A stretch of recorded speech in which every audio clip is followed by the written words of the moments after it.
สบายดีจ้าสบายดีพี่น้องสบายดีสุขุสุขดครับสวัสดีเด้อ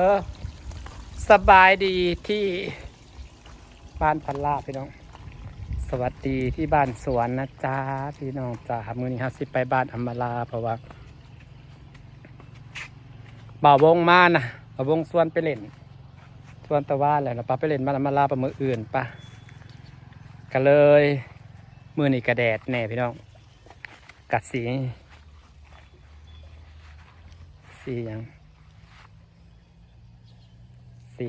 ไปเอารถใหญ่ไปเมื่อนี้พี่น้องสิไปเอาเพื่องเลยไปเมื่อรอบก่อนเนี่ยเพื่องเอาไปดูพอได้พี่น้องทางเปื้อน1 ทางเปื้อน2 เปลืองน้ำมัน1 ทางเปื้อน2 เปลืองน้ำมันนานไปทีแหละเฟืองแถวบ้านก็ถามหาภัยก็มีแต่คนบ่มีพี่น้องเขาเจ้าบ่ค่อยได้เก็บไปบางทีถิ่มบางคนก็แบบว่าเขาปั่นแล้วก็เขาเอาไว้ในคอกงัวกันยำกินเบิดนะพี่น้องพอเดี๋ยวนี้มากะเนาะเดือน7 เดือน8แล้ว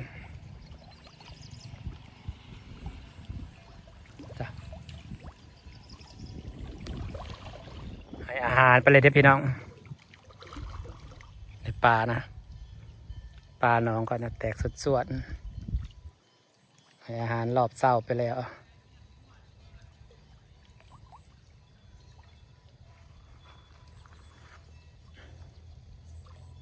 ให้อาหารรอบเศร้าไปแล้วจ้าแต่ก็ยังแตกสวดอยู่จ้า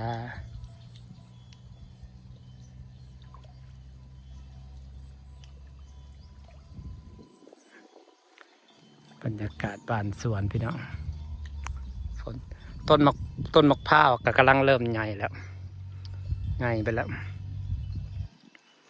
พาบางต้นมะพร้าวมันใหญ่ไปเลยพี่น้องพาชมสวนก่อนไปกัน มะม่วงก็กำลังเริ่มแตกยอดแอปเปิล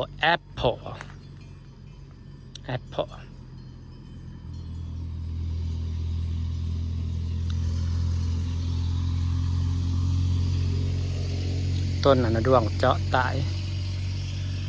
ต้นหนึ่งต้นนี้กำลังใหญ่เห็นป่ะพี่น้องโคนต้นมันกำลังใหญ่ต้นนี้ก็กำลังออกยอดใหม่แล้วตอนแรกต้นนี้ก็ยอดยุบลง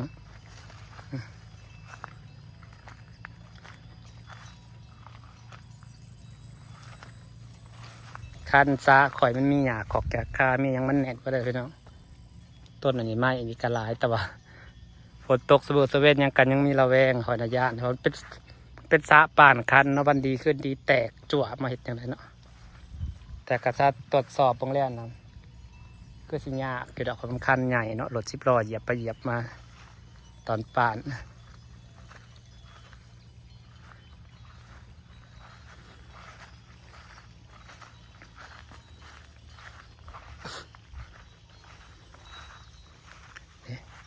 ต้นมะพร้าวกำลังงามกำลังเขียวกำลังงามกำลังต้นใหญ่ต้นนี่ริมน้ำ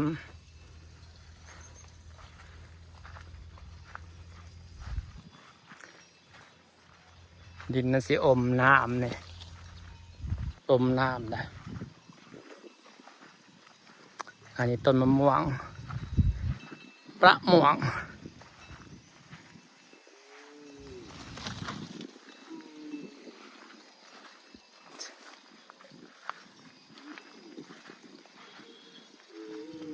ฟังนะครับก็สิมีระบบน้ำหมุนเวียนนี่พี่น้องนี่สิเป็นน้ำตกมีน้ำตกไหลโจกข้างบ้าน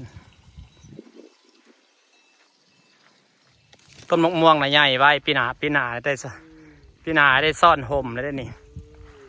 ปีหนาได้อยู่ห่มแล้วนี่ต้นมะ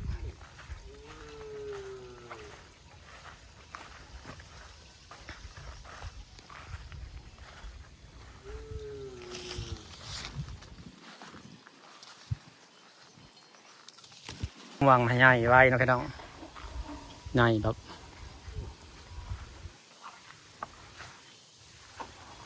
หอยเชอรี่มาปล่อยลงน้องเนี่ยบ่เห็นโตหอยวะ จะอยู่บ่อยู่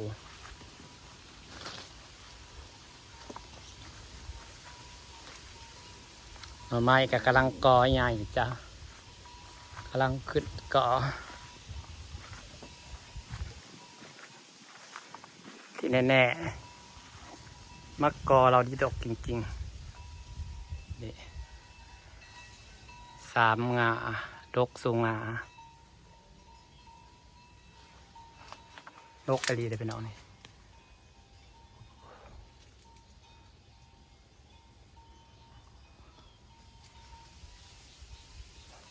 เดี๋ยวมัน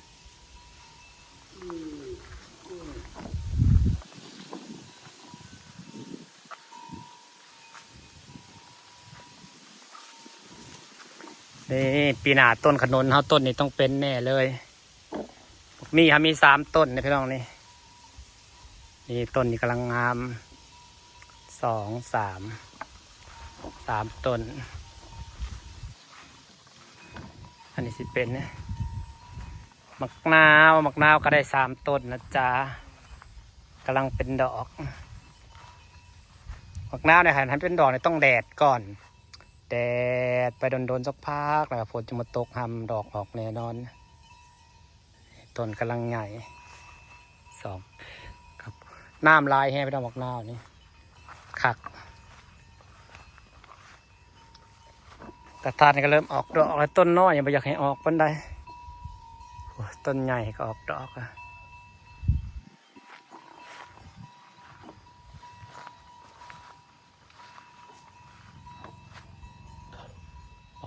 ต้นนี่ก็กำลังออกดอกนะจ๊ะ2 ต้นมะฮุงนางนะบ่ค่อยเป็นตัวผู้เพราะว่านั่งตอนก่อนเพราะว่าอย่างมะฮุงเป็นตัวผู้นะเวลามันขึ้นได้ประมาณคืบ2 คืบให้เด็ดยอดก่อนนะพี่น้องมันบ่เป็นจะเป็นตัวแม่รถแบบนี้ป้าพอกันบาดอัมบารานะจ๊ะส่วนดอกกระเจียวก็กำลังเริ่มงามต้นหมักทันนะกำลังเป็นพุ่มกำลังออกดอกต้นใหญ่แห้งปีนี้จากสิดกบ่ดกถ้าเบิ่งน้ำกัน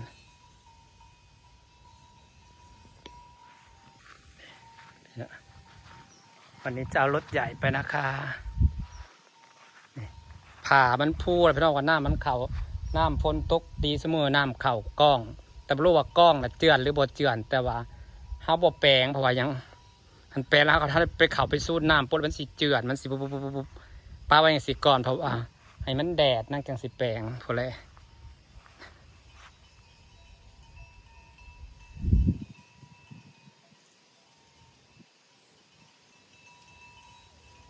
สิก่ออิฐอ้อมเลยนี่อันนี้กับต้นมะพร้าว4 ต้นต้นกระทัน4 ต้นนี่เกษตรเป็นหลังคาได้แบบนี้เห็ดเป็นโครงขึ้นเป็นหลังคาแต่วันนี้สิก่ออิฐอ้อม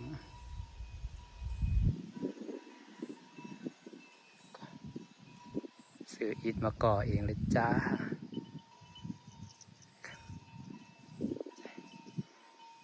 พี่น้องดอกกระเจียวก็งามที่แน่ๆต้นทุเรียนนั่งนะงามแตกยอดแบบสุดๆนะนี่เปิดให้มันรับแสงเพราะว่าอ้อมช่วงนี้แดดสิบแห้งขึ้นหนาแรง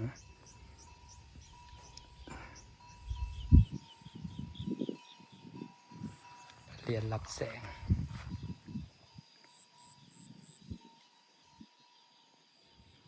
งามปะต้นนี้แห่งงามแห่งลำต้นสมบูรณ์ครับ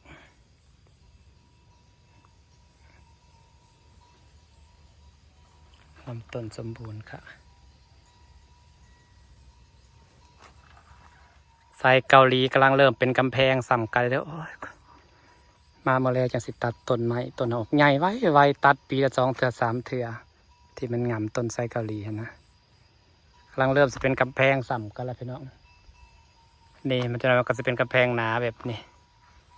ก็สีงามเนาะ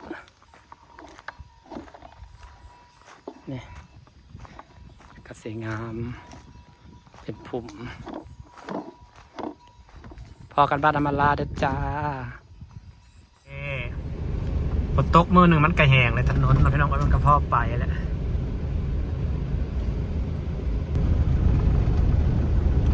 วันนี้เราจะไปบ้านอำมาลานะจ้าคือเท่าะฮะ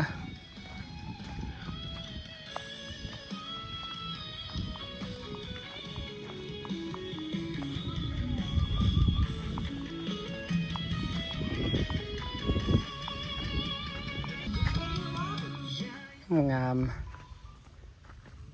สรรพสิ่งในโลกนี้ไม่จีรัง เห็ดอย่าง เขามาตึกกับป่าคือเลยบัวก็เชื่อคือ น้ำเลยขุ่น เป็นไงมาอยู่หลายวันเป็นไงบ้างมาอยู่หลายวันเป็นยังไงบ้าง นางให้กินแต่ปิ้งหนังวัวไปไหนก็ไม่พาไป อืม โอดให้จริง นาเอามากักขังหนุ่งเหนียวใช่ไหม นาเอามากักขัง ๆได้ อืมโหดลาย นางไม่ไปส่ง นามากักขังนะบอกต้องอยู่นี่ต้องอยู่เป็นเพื่อนนางห้ามไปไหน อยู่เป็นเพื่อนนางก่อน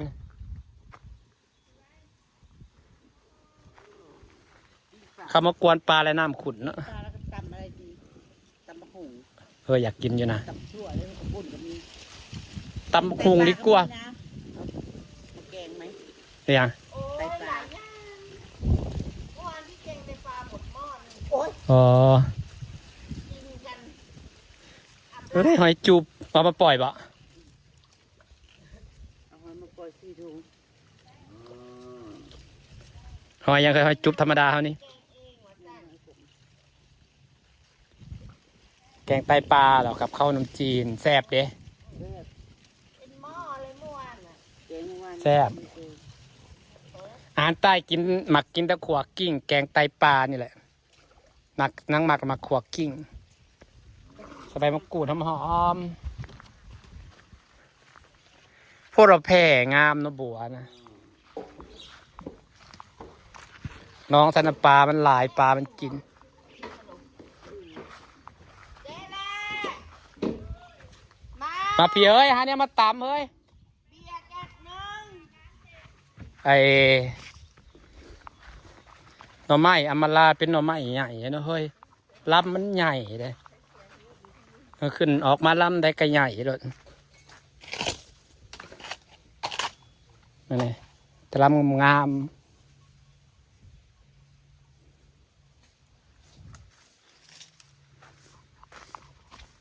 มันคนละพันธุ์เลยนะครับไม้ในเฮือนพลานะพี่น้องมันเป็น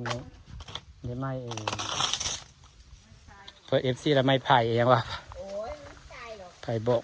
โอ้ยต้องหุ่นอย่างที่นี่เนี่ยเพราะแต่บ่ที่บ่ตายบ่ อิตภารำ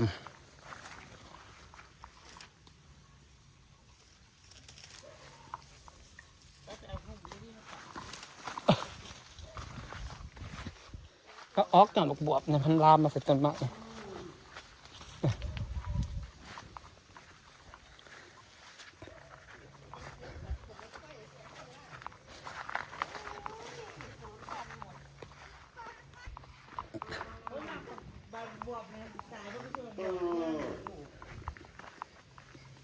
มาเอามากรอบ ย่าไปปลูกจะมาย่างต่ำเขาเนาะ ฮะ แต่มันถือว่าดกเลยแล้วขันเราเก็บกินเก็บขายเลยเนี่ย แม่นปะ เครือเดียว เนาะ เครือเดียว หาได้หมากนะพี่น้องหมากหนึ่งในคันคล้ายถุงละ20 บาทที่แบ่ง3 ถุง อ้าวมันใหญ่มันยาวโพดอันปลาเอาเนี่ยมันพอดีมันเหลืองแล้วพอดีเลยสิบอกต้องให้มันหาวเลยเหรอ ถ้าไปใส่ลูกโม่กูจะว่างามมันที่ย่างได้มันเนาะมันหอย สิ ย่าง ยะไม่ได้ยาวก็ยาวโพด ย่างลบ ป้าบักหน้าบดคือดกแทะอันนี้เป็นปุ่มอยู่ป้า นาวเจ้าคือดกแท้เป็นปุ๊บมันปุ๊บนี่มึงไงคักมันต้นมันใหญ่เลยเด้เนาะนาวแป้นบ่ แนวสีเขินแนวสี นาวสีบ่ใส่ตะบังหงนะตะบังหงมันบวมบ่ บวมหน้ามันลงจะเหงือกขึ้นไหมบ่ พอจะตาย มันน้อยมันแง่ กินหลายคนบ่ซะมันคือเป็นกระบุกกระบับ มันก็เป็นขี้ทูดไม่เป็นตะขี้เดียดแท้ หากมันขาด บ่นี่มันหมากกระตุกกระติดนี่เดี๋ยวคือขี้ทูดนี่ ต้องเอามาเกลี่ยงเตย ฮะมาพุ่งพันอย่างนี้ เดี๋ยวให้หมากตัวเกลี่ยงๆนะพอดีเด้พอดีทำนี่หมากนั่นนะมันจังปอกง่ายหมากตัวมันเกลี่ยงนะจังปอกง่ายเอาใส่เอาต้นนะจังปอกง่ายพอดีกระปุกกระปิมันปอกยาก